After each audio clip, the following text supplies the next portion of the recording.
जय हिंद प्यारे बच्चों, स्वागत है आपका छत्तीसगढ़ डिफेंस एकेडमी के यूट्यूब चैनल पे।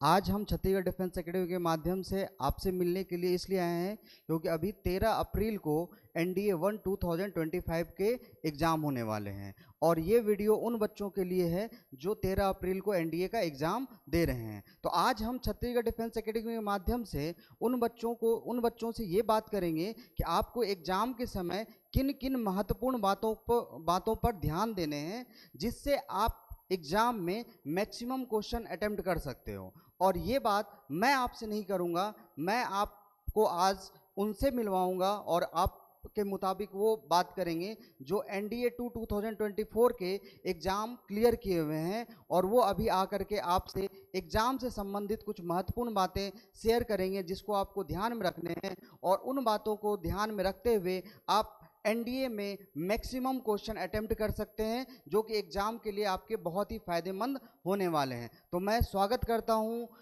जयंत सोनवानी का, जो हमारे पिछले बैच के स्टूडेंट है और इन्होंने ये NDA का एग्ज़ाम क्लियर किया है पिछले वाले बैच में। तो अब आपसे जयंत जो है कुछ महत्वपूर्ण बात एग्ज़ाम से संबंधित कुछ महत्वपूर्ण बातें शेयर करेंगे। तो over to Jayant. Hello. Jai Hind, dear candidates. Today we are going to discuss about what are the things which we have to be more attentive about the examination. तो आज हम डिस्कस करने वाले हैं 13 अप्रैल NDA फर्स्ट 2025 के exam के बारे में, जिसमें आपको कुछ कुछ बातें ध्यान में रखनी है। आप सभी को पता है कि ये जो पिछले 6 महीने का दौर था, काफ़ी आप सभी ने खूब जोरों शोरों से प्रैक्टिस की होगी, खूब टेस्ट दिलाए होंगे, साथ ही साथ आपके मन में वो एक्साइटमेंट भी होगा आने वाले एग्जाम को लेकर के। तो आइए डिस्कस करते हैं कि किन किन बातों का हमें ध्यान रखना है एग्जाम देने से पहले। तो सबसे पहले बात करते हैं कि NDA के एग्जाम एक्चुअल में आप सभी को पता है कि एक हमारा होता है मैथ्स का पोर्शन और दूसरा हमारा होता है GAT का पोर्शन, जिसमें आपको मैथ्स में जो होते हैं 120 क्वेश्चन रहते हैं जिसके आपको सॉल्व करने होते हैं और इसका मिनिमम कट ऑफ मार्क्स होता है 25%। यानी आपको यहाँ पर कम से कम आपको यहाँ पर 30 क्वेश्चन अटेम्प्ट करने होते हैं। कितने क्वेश्चन? 30 क्वेश्चन। ये 30 क्वेश्चन मिनिमम आप अटेम्प्ट करोगे तब जाके आपके 75 मार्क्स स्कोर और सेफ मार्क्स होते हैं। लेकिन मैं आपको बताना चाहूँगा, अगर आपने अच्छी प्रैक्टिस की है तो कोशिश कीजिएगा जो क्वेश्चन आपसे ज़्यादा बढ़िया तरीके से बनते हैं वो क्वेश्चन कंटिन्यूसली बनाते जाएंगे और बिल्कुल भी ये नहीं सोचेंगे कि मेरा दो क्वेश्चन छूट रहा है स्टार्टिंग का, 10 क्वेश्चन छूट रहा है स्टार्टिंग का, नो मैटर व्हाट, क्योंकि आपको 120 क्वेश्चन मिलते हैं और आपको अपना बस यही टारगेट रखना है कि आपको कम से कम ज़्यादा नहीं, कम से कम 60-65 इतने क्वेश्चन अटेम्प्ट करने हैं, वो भी अच्छी एक्यूरेसी के साथ। क्योंकि आप सबको मैं बताना चाहूँगा कि NDA कभी भी ये नहीं चाहेगा कि आप क्वेश्चन जो है कम अटेम्प्ट करें या फिर आपके लिए कोई सवाल जो है बहुत ही ज़्यादा पहाड़ जैसा दे दे। नहीं, अगर आपने प्रैक्टिस अच्छी की है तो वो सारे सवाल में से कम 60 क्वेश्चन आपसे इजी तरीके से बनते हैं अगर आपकी प्रैक्टिस अच्छी हुई है तो इस बात का ध्यान रखेंगे। मैं उम्मीद करता हूँ कि आप लोगों की प्रैक्टिस बहुत अच्छी चल रही होगी। साथ ही साथ हम इधर बात करते हैं कि जो क्वेश्चन आपसे बहुत जल्दी बन रहा है उन क्वेश्चन पे पहले फोकस करेंगे, क्योंकि आप सभी को पता है कि जो कम टाइम ले रहा है और जितना ज़्यादा कम समय में आप क्वेश्चन बनाएंगे, जितना समय बचाएंगे उतने ज़्यादा आपके लिए बेनिफिशियल होगा।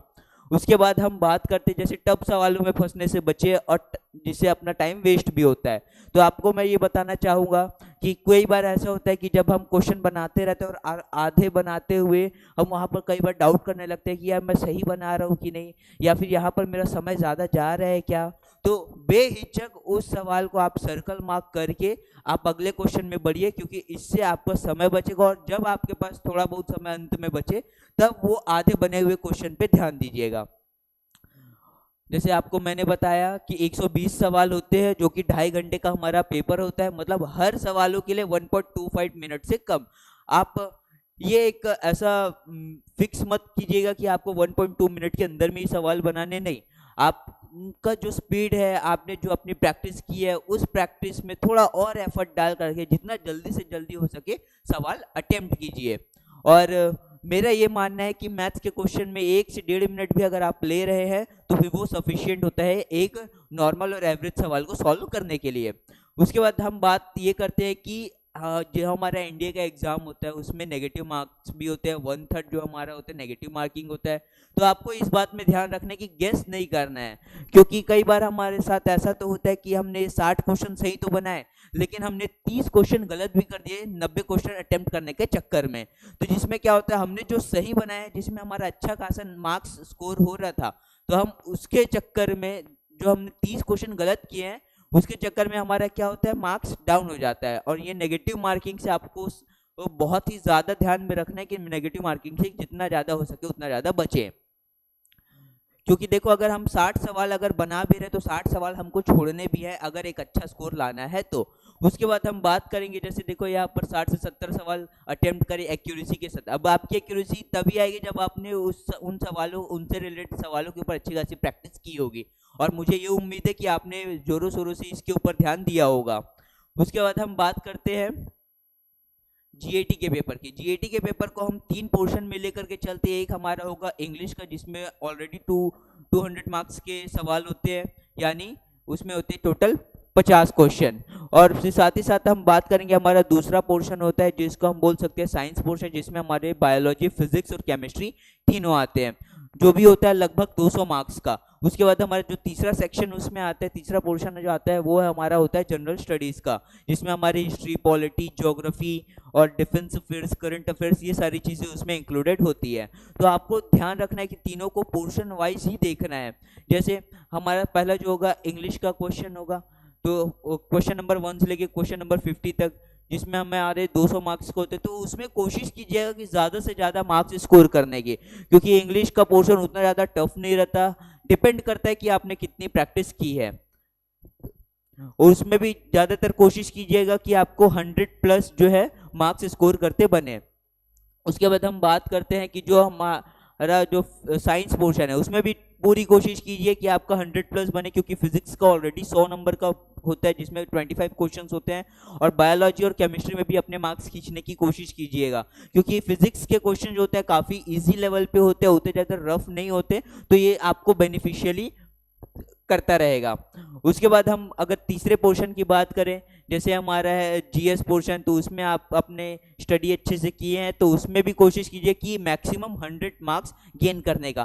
तो अगर आप मैथ्स में अच्छे खासे मार्क्स गेन कर रहे हैं, मैथ्स में 100+, 120, 120 अगर इतने मार्क्स गेन कर रहे हैं, और साथ ही साथ हमारे जीएटी में सेक्शनल वाइज जैसे मैंने आपको बताया कि इंग्लिश पोर्शन में 100 अगर गेन कर रहे हैं, साथ ही साथ हमारे साइंस पोर्शन में अगर 100 गेन कर रहे हैं, ये देखो ये इंग्लिश में अगर 100 गेन किए, साइंस में अगर 100 गेन कर रहे हैं, साथ ही साथ हमारे जीएस के पोर्शन में भी 100 गेन कर रहे हैं, तो हमारे जीएटी में ही आपको 300 मार्क्स स्कोर हो रहे हैं, जो कि बहुत ही ज़्यादा सेफ है। और फिर साथ ही साथ आपका जो अगर मैथ्स में जो है, मैथ्स में भी अगर आप 120+ मार्क्स अगर गेन करते हैं, वो भी आपको ज़्यादा क्वेश्चन अटेम्प्ट करने की जरूरत नहीं पड़ेगी। आपको अगर 60+ क्वेश्चन अटेम्प्ट करते हैं, जिसमें आप अगर अपनी एक्यूरेसी के साथ उन चीज़ों को सॉल्व करते, सारे क्वेश्चन को सॉल्व करते, तो एक अच्छा खासा आपके पास स्कोर हो जाएगा, जो कि होगा हमारे पास 420 मार्क्स प्लस का। और अगर आप इतने अगर मार्क्स गेन करते हैं, तो कि that would be very beneficial for your merit list, क्योंकि हमको ये इतना पता है कि हमारा जो कटअप जो होता है वो हमारे मैथ और जीएटी दोनों को मिला करके बनता है, लेकिन जीएटी को भी आपको क्वालिफाई करना बहुत ज़रूरी है, जिसमें आपको पोर्शन वाइज देखना है कि हमें इंग्लिश में हम कितना स्कोर कर सकते हैं, साइंस पोर्शन में कितना कर सकते हैं, और क्या बोलते हैं जीएस के पोर्शन में कितना स्कोर कर सकते हैं।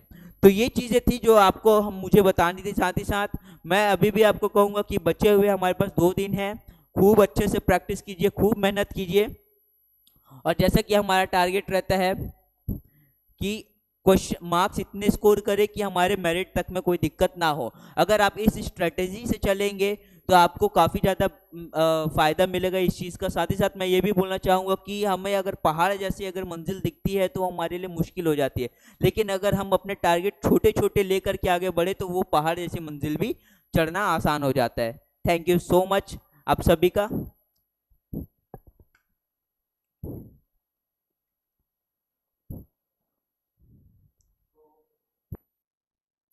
तो प्यारे बच्चों, आप सभी को उम्मीद है कि ये जानकारी आप सभी के अगले एग्ज़ाम के लिए आपको बहुत मदद करेगी, और हम छत्तीसगढ़ डिफेंस एकेडमी की ओर से आप सभी को आपके अगले एग्ज़ाम के लिए बहुत बहुत शुभकामनाएं देते हैं। जय हिंद, जय भारत।